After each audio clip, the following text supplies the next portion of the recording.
All right, update 2. Got the body off.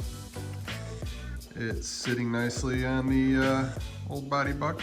All the parts have been counted and stored, and started pre-assembling some parts. Let's talk about it. So first, the body. Started marking all the panels, basically numbering them based on the part numbers in the book, and identifying what I'm going to send out to be powder coated and what I'm going to leave as just bare aluminum.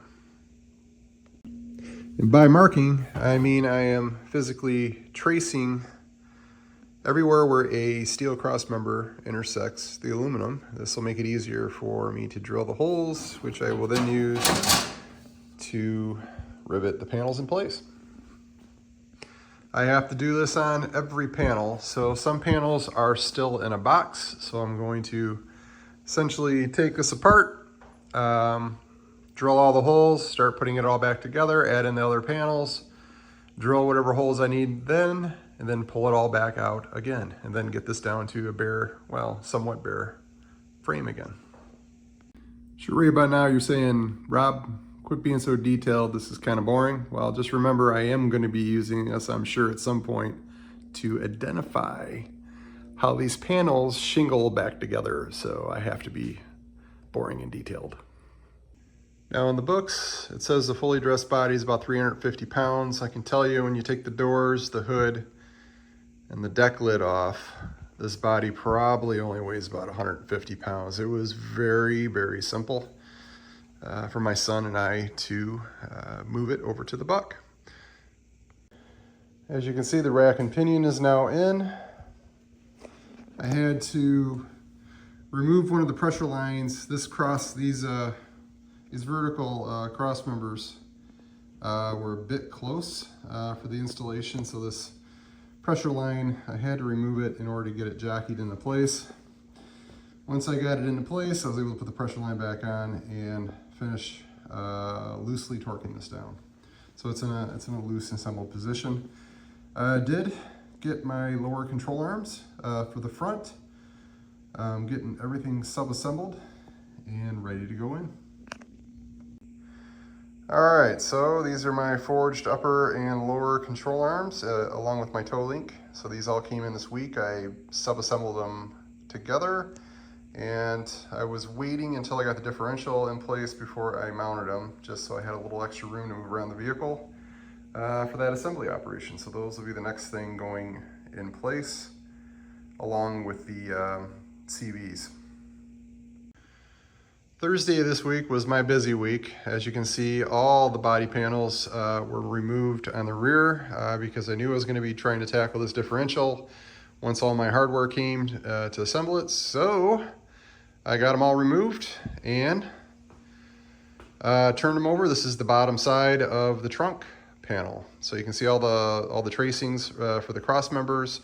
This will start making a little more sense now, right? I got boom, little red dots anywhere where I'm going to be drilling a hole through the panel for an attachment to the frame is getting identified and marked up.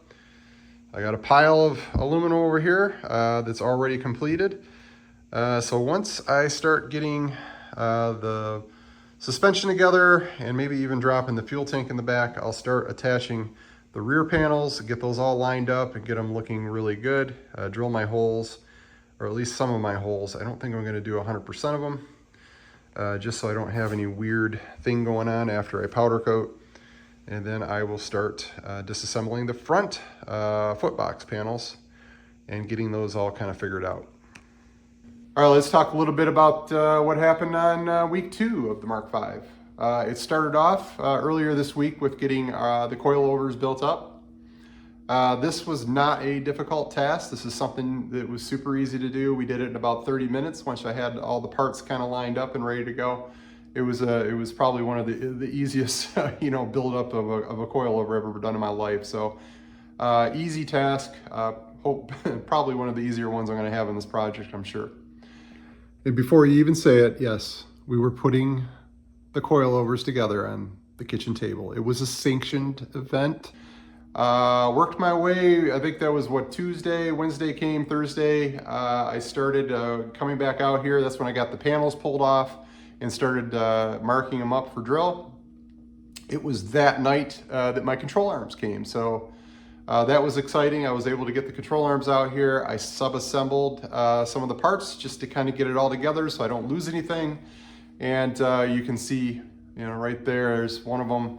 It's ready to go in. So I think that's probably going to be one of my next tasks, is getting these control arms off the ground and on the vehicle, and loosely installed in waiting. So front, I got the rack and pinion in place. Again, had to take the pressure tube off. You got a Mark 5, you're going to be taking the pressure tube off. I have a feeling, and unless that's just specific for my build, but it seemed too tight without doing any damage to them. So I would just go the safe route and remove it and put it back on once you get the rack in place. But that wasn't too bad. That was pretty straightforward and easy to do. The differential, definitely the hardest thing I've done yet on this vehicle. It's heavy, it's awkward, it's tight. So have a couple people on hand if you can. Maybe one person to kind of manage it from up top, one guy to manage it from the bottom, and maybe one person that's looking down the bolt holes to see when you get lined up, because once you start getting close, it gets a little bit tougher. So that's my advice on there. Have some wedges in place, have a pry bar, and yeah, you'll get it. It just takes a little time and a little bit of patience, and maybe a little blood. So that's week 2. I hope to have a more complete looking vehicle by the time we talk again. Bye. Oh, did I say working on the differential wasn't fun?